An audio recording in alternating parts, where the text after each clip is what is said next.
আমি কোনো উল্লেখযোগ্য রাজনৈতিক দল দেখছি না আগামী নির্বাচনে বিএনপি কার সাথে কন্টেস্ট করবে। বাংলাদেশের বাঘা বাঘা রাজনীতিবিদ যাদের নাম শুনছি, চোখে দেখি না, কিন্তু ৭৯ পার্লামেন্টে সেই বাঘা বাঘা নেতারা গর্তে থেকে বেরিয়ে এসে পার্লামেন্টে বসে। শান্তি কামনা করি, তার প্রতি শ্রদ্ধা নিবেদন করি।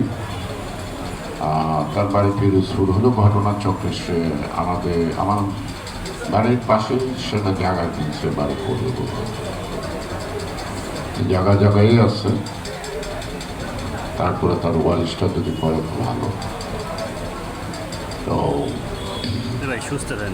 আপনারা যে আয়োজন করছেন আপনাদের দলের সভাপতি প্রথম স্মরণ সভা,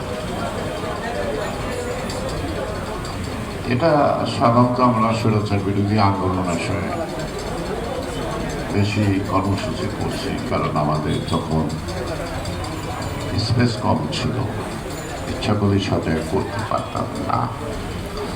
কিন্তু এখন তো সে বাধাটা নাই, এবং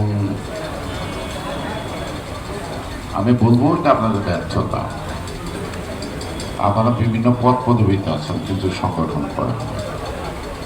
যদি সংগঠন করতেন তাহলে নিশ্চয়ই বড় পরিসর।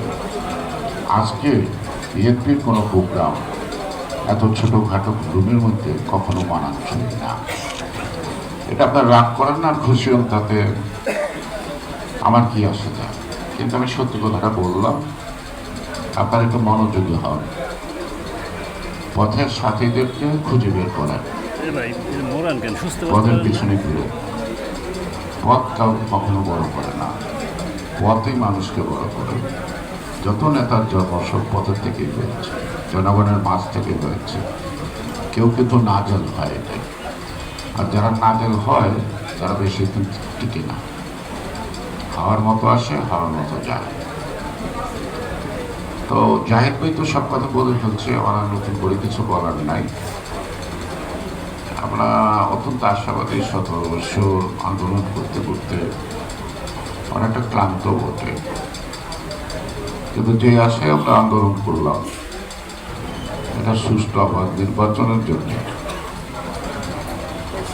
হয়তো একটা তারিখ পড়বে, হয়তো প্রধান উপদেষ্টা জাতির সামনে ওয়াদা করছে।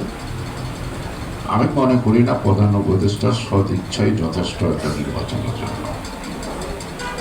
নির্বাচনে যারা অংশগ্রহণ করবে যে সকল রাজনৈতিক দলগুলি, তারা যদি একটি সুষ্ঠু বা নির্বাচনের ব্যাপারে মনোযোগী না করে এবং নির্বাচন কমিশন এবং সরকারকে সহযোগিতা না করে, তাহলে আমি বলবো নির্বাচন অনিশ্চিত।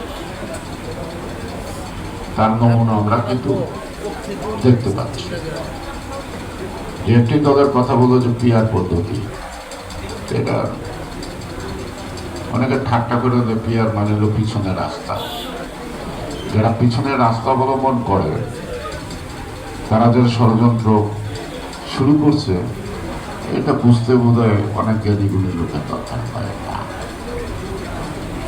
তো সুতরাং তাদের সাথে যারা আছে তারাও একই পদ্ধতিতে হাঁটছে। আমি কোনো উল্লেখযোগ্য রাজনৈতিক দল দেখছি না আগামী নির্বাচনে বিএনপি কার সাথে কন্টেস্ট করবে, কার সাথে প্রতিদ্বন্দ্বিতা করবে। একটা ফুটবল প্লেয়ারের যদি একটা পা ভাঙা থাকে, তার সাথে খেললে কি আনন্দ পাওয়া যায়? তার সাথে খেলে কি আনন্দ পাওয়া যায়? 10টাই গোল দিলেন, লাভটা কি? সেই জন্যই বলছি যে আমি নৈরাশ্যবাদী, আমি আশাবাদী, কিন্তু আমাকে ভবিষ্যতের পথটা বুঝতে হবে। আমি রাজনীতি করি, একটা রাজনীতিবিদ আগামী 20 বছর কি হবে সেটাও কি ভাবতে হবে। আগামীকাল কি হবে এটা ভাবলে হবে না, অর্থাৎ একটা দূরদর্শিতা। শহীদ জিয়াউর রহমানের কথা বলছেন জয় সাহেব, উনি অতি দূরদর্শী ছিলেন, আর দূরদর্শী ছিলেন বললেই ওনার কাছে নির্বাচন চাওয়ার আগে উনি নির্বাচন দিয়ে দিয়েছেন। প্রত্যেকটা রাজনৈতিক দলকে কিন্তু তিনি সেই নির্বাচনে তাদেরকে অংশগ্রহণ করা হয়েছে। বাংলাদেশের বাঘা বাঘা রাজনীতিবিদ যাদের নাম শুনছি চোখে দেখিনি, কিন্তু ৭৯ পার্লামেন্টে সেই বাঘা বাঘা নেতারা গর্তে থেকে বেরিয়ে এসে পার্লামেন্টে বসে।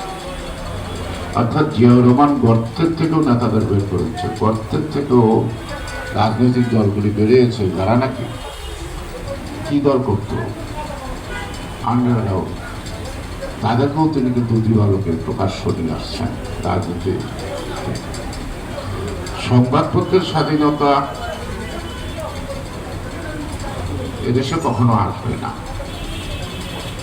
কারণ সংবাদপত্রের মালিকেরও ব্যবসায়ী, নানা ব্যবসায় জড়িত থাকে। তারা সবসময় হয় সরকারকে ব্ল্যাকমেল করে, নাহলে সরকার তাদেরকে ব্ল্যাকমেল করে, মাঝখানে একটা আদান প্রদান হয়। যারা সংবাদ কর্মী, যারা লিখেন, তারা এখনো স্বাধীন হন নাই এবং কোনোদিন স্বাধীন হবেন এটা আমার মনে হয় না। আমার কাছে সংবাদপত্রের স্বাধীনতার চেয়ে বেশি জরুরি সাংবাদিকের স্বাধীনতা, যারা তারা মুক্ত মন দিয়ে লিখতে পারে, কিন্তু তারা লিখতে পারে না।